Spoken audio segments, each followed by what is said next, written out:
Good afternoon. The opening prayer, the energy of love is within us and is us, whole and complete is the I am that we are. We awaken to the truth of our being. We will this be done within and without. May we come to recognize that we receive all that we give. We know that we have forgiven ourselves when we forgive others of all grievances held within our minds. May we not be held in temptation by the voice of separation, but instead may we transcend all illusions. For ours is the power, love, and peace of Christ consciousness found within each of us, who is but the perfect extension of the one mind and heart that is shared by all and is our birthright as the holy extensions of love itself. Our affirmation of faith: we believe in one God, the author and energy of all life, whose love sustains the universe and all things found within it. Our 5 Christ principles. 1. There is only one energy in the universe. That energy is love at all times, active in everyone, everywhere. 2. We are the divine energy of love, and that energy is found throughout the universe and in all things, whether seen or unseen. 3. We create our experiences by what we choose to think, feel, and believe, thereby establishing our responsibility for our own choices. 4. Through opening our heart center, we connect with the energy of love and bring out the Christ within us. 5. We express our desire to be of service when we live and demonstrate the Christ consciousness in all our affairs. God loves you like crazy.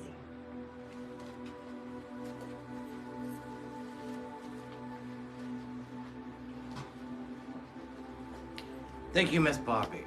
And I'd like to welcome everyone who is here, all those watching, and those who will watch later this week.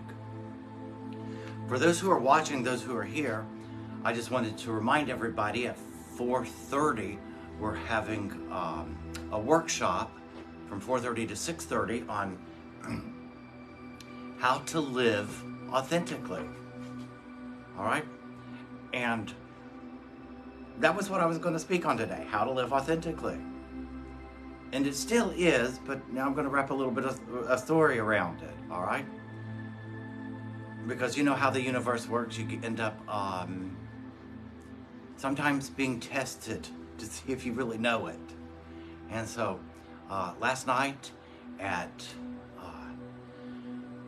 4:30, boy, did my test begin, all right?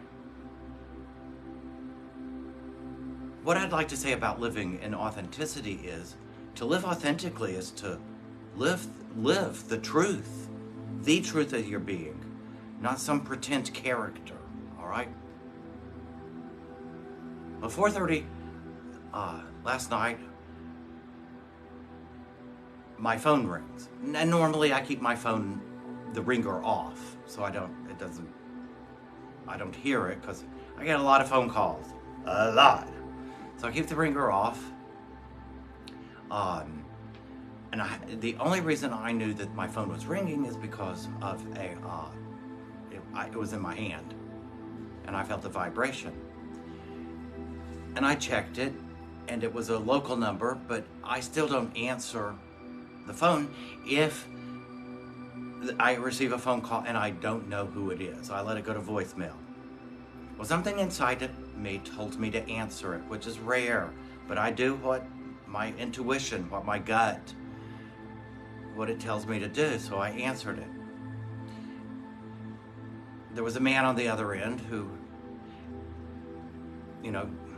said my name, and I said, yes, how may I help you? And he said, is your mother, and he gives my mother's name. I said, yes, that would be my mother. And it was a police officer. I said, oh Lord, what's wrong?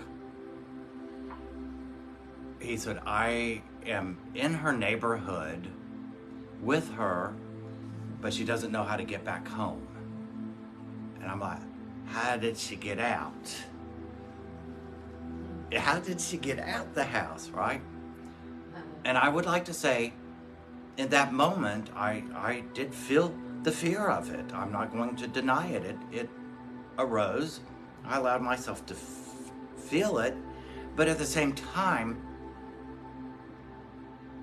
I knew everything was okay because she was at least with a police officer.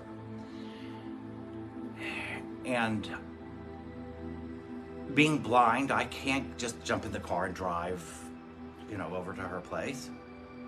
So I said, I need to contact my sister, and let me try to contact her caregiver, the person that lives with her,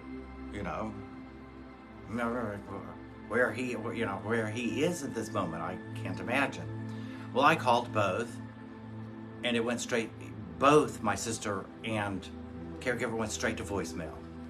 And I'm like, oh Lord. Well, I kept calling back, texting, and finally my sister answered. The officer was finally able to get to her, which is why she didn't answer one of the calls I had made, because she was talking to the officer. And then she was headed straight to my mom's place. Well, I hung up with her because she told me she'd call back after she got there and let me know that everything was okay and what was going on. Well, that left me about 18 minutes with my own thinking. And if you know, with your own thinking, boy, that can get you, 18 minutes could get you in trouble, right? And I kept saying to myself, just allow all things, embrace all things, trust all things, surrender to all things, and all is good. I just may not know it right now, but all is in divine order, and everything is happening for our highest good. And then the sadness, and I began to realize I was very adamant about having my mom come to visit me on Valentine's Day, because I knew it'd be the last time that she ever came to my house. And it will be the last time that she will ever be able to come to my house. And then I got to thinking, and I allowed myself to feel the sadness. And I'm sharing all of this with you, especially with any of you who are caregivers. Allow yourself to feel the feelings as they arise. But we can still be in peace and feel that sadness. We don't have to lose peace or anything like that. Just, I recognize the sadness, because I recognize that although we don't really lose anything in this experience that we call life, 3D reality, it does appear that we lose things. Well, I recognized I wasn't really losing anything, but that something would never happen again, or coming over to my house. And for the last 14 years, has spent every Thanksgiving coming, and Christmas. And there was a sadness about that, because I realized in that moment at 4:31, when I received the phone call, life as I knew it had changed completely. And my job was to allow it. Well, my sister called me back and let me know, yes, she was okay. And my mom, who is a little ninja woman, the person who takes care of her was in the garage doing some woodwork with the garage door closed. And my mom, being who she is, went out to the screen porch, but we have the screen door locked down where she can't go out, right? But being a little ninja woman that she was, she went back in the house, grabbed a butcher knife, and went and cut the screen out. And then decides to leave. And she has Alzheimer's. When she got around the corner, she didn't know where she was. Now she's lost with a butcher knife in her hand. So the neighbors are running around screaming that there's a crazy woman with a butcher knife in her hand and call the police. I'm just grateful that the police didn't, shoot her because she had a butcher knife in her hand. I can only imagine what that story was like, right? When they pulled up and realized she had the huge butcher knife in her hand. And all she didn't mean any harm to anyone. She just wanted to cut herself out of the screen, the screen board, and leave. Because she was upset that the door wouldn't open. Well, my sister has made the plans that as of tomorrow, she will be placed into a nursing home facility. And for those of you who know, I always spend 3 days a week, every other week with her. So there's something else that has to go, and this is the week that I'm supposed to spend 3 days with her, because I go to help take care, even though I'm blind or whatever. So after I talked to my sister, calmed her down, I sat on my couch for a little while, and I thought, all right, I am giving a talk tomorrow and doing a workshop on authenticity. So I have to be, I have to start it with me. I have to be authentic. I choose to be authentic. Life is so much better when you live in authenticity. And I realized I knew it mentally, I knew it intellectually, but it had not kerplunked into my heart yet until last night. And now I feel it. So now it's intellectual and emotional. And that is this. To live in authenticity, we must honor ourselves to allow ourselves to feel whatever it is that comes up. Under the spiritual law of responsibility, there is that one part of the law that says, I choose the feelings I would have. So I was sitting there going, well, I'm choosing sadness. And it's okay. As long as I don't fall into the belief that I am losing something. That's an egoic thought. That's not a true thought. I'm not losing anything. And I realized if I can see it differently, which of course in miracles teaches that's a miracle, to have a change in perception. All right? Because we don't lose anything unless we believe we do. And if we know it, we can gain everything. So I had to turn real deep. What am I gaining? What am I receiving from this? What good? What is that is the best and for all of our highest good? Well, I made some mental notes. It'll calm my sister down.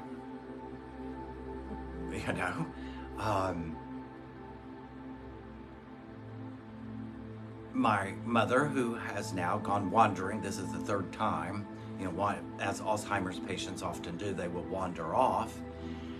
And we've been very blessed that she has been found, and we didn't have to do a silver alert and all that stuff. Well, she'll be in a facility that will watch and make sure that doesn't happen. I would be lying if I said I didn't have some concerns. But I don't want anyone to think that the concerns are from fear. My concerns are through compassion and love, because I want to make sure that my mom is truly taken care of, and whatever remaining portion of her time in this reality that can be enjoyable. And I had said a minute ago, so I was sitting on the couch and I was thinking back over a few things, remembering some things, and I knew, as I had said a minute ago, I knew that Valentine's Day would be the last time that she would be able to come to my house, to my place. So I had fixed a homemade dinner for us. Well, I call it dinner because it was more a really late lunch, very early dinner. And she arrived, and bless her heart, she didn't have any clue what day it was. So it's Valentine's Day. So I had a card, box of candies, and a little bitty teddy bear sitting there for her. So about 45 minutes after she arrived, I had the table set so we could sit down and eat. And she's like, "What's all this stuff?" Well, she had just seen it, right? I said, "They're your Valentine's Day present." And she said, "Who is this card from?" I said, "It's from me." And I had a friend of mine who here in a minute will do the meditation. I had Penny take me to the store so I could get a Valentine's Day card a few days before. Well, I can't see the cards, but it never fails that I hear a card call me. I put my hand on it and I handed it to Miss Penny, and I said, "Would you read that to me?" Well, she's reading it about, not even halfway through it, she's bawling. I'm bawling. So we're standing there in the aisle bawling, right? And before she finished it, I said, "That's the card I want." And it was the perfect card and expressed everything that I knew was coming. And so, bless her heart, a lot of times Alzheimer's patients will lose the ability to read. Well, she can still read. She can't remember it for 20 seconds afterwards, but she can still read in that moment, read it. Well, I could tell she got about halfway through it. She closed the card. And I was sitting across the table, and I thought to myself, I wonder now if she's reached that point she can't read. She held the card, she took one more bite. I said, "Are you okay, Mama?" She said, "Yeah." She said, "I have to think about this." And then she starts crying. She opens the card up, and then she starts exactly where she had finished when she closed it. And now instead of reading it silently, she was reading it aloud.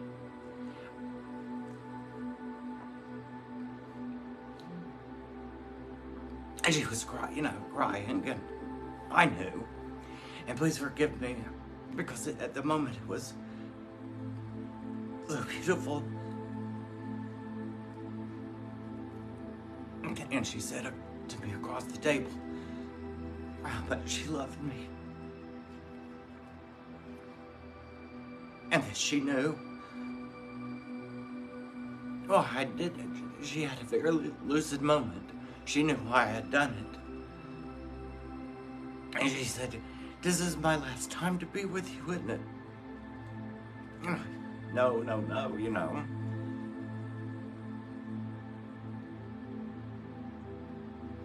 But I did know. I just didn't want to upset her. And all that came flooding back. But I still chose to live in authenticity. that I can feel it and be okay with it, and be in a place of peace and love, and not in fear, resentment. And someone here this afternoon, we were talking about a pity pot. I don't want to go into the pity pot with it. And I know that as long as I am living authentically, I don't have to. But it doesn't mean not to feel. And that's why I hope that whoever's watching and listening will join for the workshop, because this is so much a part of living authentically, that we can still have these human experiences and honor them, but we can honor them from a place of our divine being. And there's the clue. That's what I wanted to carry into the service this afternoon, is we can honor ourselves, our feelings, our human experiences from a divine place. And when we do, wow, the peace, the love, the joy, the compassion, it doesn't get choked off, it expands. And I know that I am capable to help make whatever decisions need to be made that's best for my mom. Yes, it's going to be a change, but you know what? Change doesn't kill any of us. Once we realize that all things are for our highest good. And truly, all things are for our highest good. And from that divine place of being, I can honor everyone's experience without any judgment and without condemnation. Because there was a time I would have laid into my sister. It's not, but there's no purpose in it. And as someone shared with me last night, and I have said to this person, I said to this person last night how much I appreciated something that he had once shared with me, and that I had started using his phraseology, as I call it. And that is,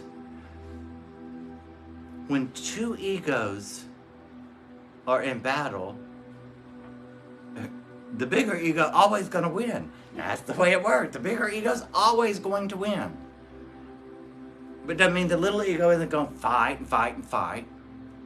And so I thanked the person profusely, my friend profusely last night, for having told me that a few weeks ago, a couple of months actually. And I said, the beautiful part is when we stay in peace, we recognize that the ego, that there's an ego coming at us,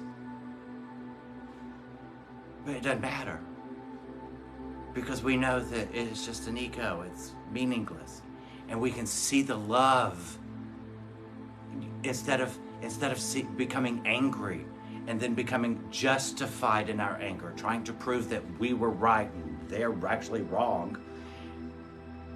Just see where they are through the eyes of love. And then, as someone else said in the conversation last night, this was a multiple way call, and so this person said, yeah, it's mysterious, isn't it, how it works? And his mysterious ways. When you stay at peace, when you can stay grounded in love, it doesn't matter what the ego's doing, what that other ego is doing. It just doesn't matter, because there's now something there that you know you are protected. It's all perfect. And instantly it dissolves and they go on their little way and it just doesn't matter. And I will end with this. Oh boy, was my sister a big ego. Right? When the second time she had called me, just we're doing this or we're doing that. And I'm thinking, oh, Lord, okay. And all I said to her is, I said, Laura, my dear, let's take one thing at a time, but let's come back into this moment. She's home, she's safe. I'm sure that y'all discussed some things to make, so that this won't happen again. And then allow the experience and the experiences that are coming to come without trying to plan, manipulate, and whatever. And she said, I hate you. I said, okay. I thought, that's okay. You always try to pull that crap, that spiritual crap into it, right? I said, no. All I'm bringing into it is love. I said, I love you. You will do what is right in the way that you think that it's right. I said, just understand, I'm not going to argue with you. We'll deal with it as each piece of the puzzle comes up. And she says, and all of a sudden it was that fast. It was like somebody flipped a switch. And she says, her tone of voice changed completely. And she went, damn it, I hate when you're right. She says, but you're right. She says, all of a sudden I feel calmer now. She was driving back home and I said, good. Be at peace. Because from peace we'll make better decisions as to what we need to do. And I said, can you stay at peace? She said, I'll do my best. I said, well then, I'm happy. And we hung up. That's what living in authenticity can do for us. We are, when we live the truth of our being, which is from that divine being and honoring our human self, that human part of us, and our human experiences, and all of the feelings that go with it. Boy, it really is his mysterious ways. You never know how anything will come out, and that's the fun part, because it will always be for your highest good. And so with that, thank you, and Ms. Penny will lead us in prayer meditation.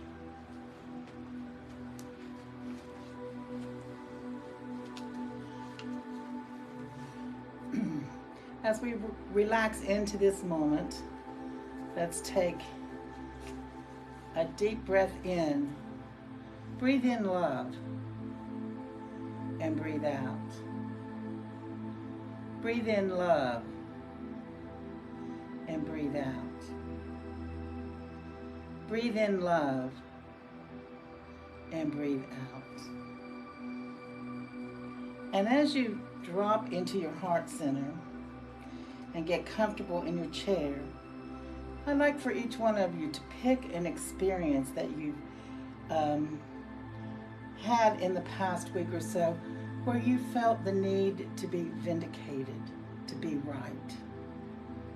I want you to start now and realize, as Eddie says, there is a better way. And if we believe that everything is a love or a call for love, in those moments that are the most difficult, can you find in your moment the appreciation for love that came from the experience, from the friendship, or from the moment? Can you find this thread of love? And if you believe it is a call for love, instead of dealing with your anger, instead of dealing with fear or the need to be right, can you remember that the better way love requires active listening? Can you listen? Can you drop the need for judgment of the person and truly, truly listen to what they say, because love is active listening. And as you sit there with that thought, surround the thought, the experience with love and with peace. And I'll leave you here with your thoughts.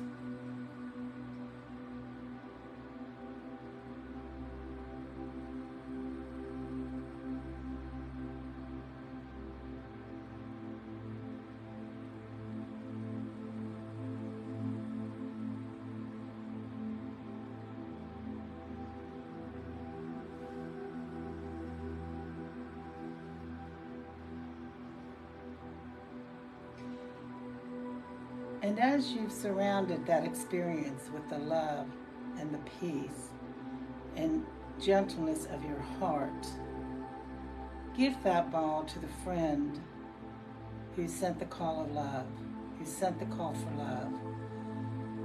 Gift it to them so that they can know your peace and know your love. And thank you for being with us today. Thank you, Miss Penny. And thank you to all those who are here, those watching. Hello, y'all, and to those who will watch later this week. Remember, at 4:30, you can go to meetup.com and RSVP for the 4:30. You'll see it in meetup.com under Return to Oneness. A course, and it'll say A Course of Love. Just click on it. You'll receive the Zoom link for tonight's workshop. Let's live authentically, guys. I hope you'll join me and find out that there is a formula. There really is a formula for living in authenticity. All right? Now that we've come to the end, I would ask everyone to say with me silently our closing prayer.